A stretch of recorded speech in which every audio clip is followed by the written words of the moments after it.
I've been wearing this MSR Voyager jacket from MSR for a few days, giving it a test, and I really do like it. Now this is a jacket that's designed to have armor if you want to add that. So it's got inserts for the D30 armor. I didn't actually have that kit. I tested it without the armor inserts, so keep that in mind. But now, the thing that I like most about this jacket is actually the styling. I think it looks super good. The hi-viz components are awesome, and if you are dual sporting with it, it helps. People see you. You know, it has reflective materials on it as well, which helps more in low light, but great styling and great safety from the jacket. Now, the fit is really good for me. This is a size large. It fit me really, really well. You can see the sleeves are just the right length. I don't have them coming up. It's designed to be a waterproof style jacket, so it's going to keep the elements at bay. I didn't get to test it in the rain. However, I did get to test it at varying speeds, highway speeds, freeway speeds, and off-road. So I can speak to the venting a little bit better. Now, when everything's closed up, I noticed that you can start to feel wind pass through a little bit around the vent areas actually at about 55 miles an hour, but not bad at all.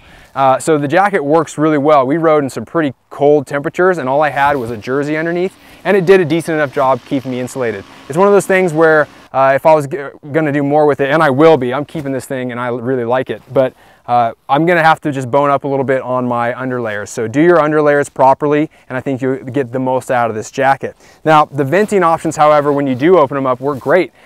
We had some cooler temperatures where I didn't need it, but as the day progressed, it got warmer. Man, I was able to flip these things open, and the amount of airflow going through is awesome. I had a backpack on a lot of the time, which I think sort of minimizes the way that it vents. So the fact that I did stay as cool as I was, and I had the backpack on, compounding the heat problem, it really says something. I did ride a little bit without it, however, the backpack that is, and it flows a lot. The big vent in the back is great at letting the heat escape. So that's one of the high points on this jacket for sure. You can see I kind of have the bottom flared open because it's a two-way zipper. That helps too. You know, if you want a little bit more venting, I had chest straps and stuff cinched down that kind of cut these vents off, so I was able to open it up from the bottom, and that lets air in from down low. So that's a pretty cool feature as well. The storage on this jacket is really good. Plenty for anything that I need it to do. Now, on the front side, you got these hand warmer pockets that are actually fleece lined. And we went camping, we were up at a lake, and it dropped down to almost 28 degrees. So obviously we were wearing our gear.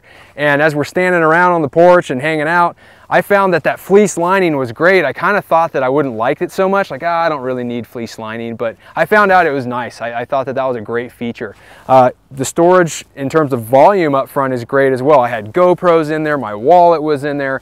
The storage on the back has a really big pocket there. We didn't have to use it very often, but we did pull at one point an underlayer off and stuff it in there. But the thing I like about it is that the pocket is actually up high.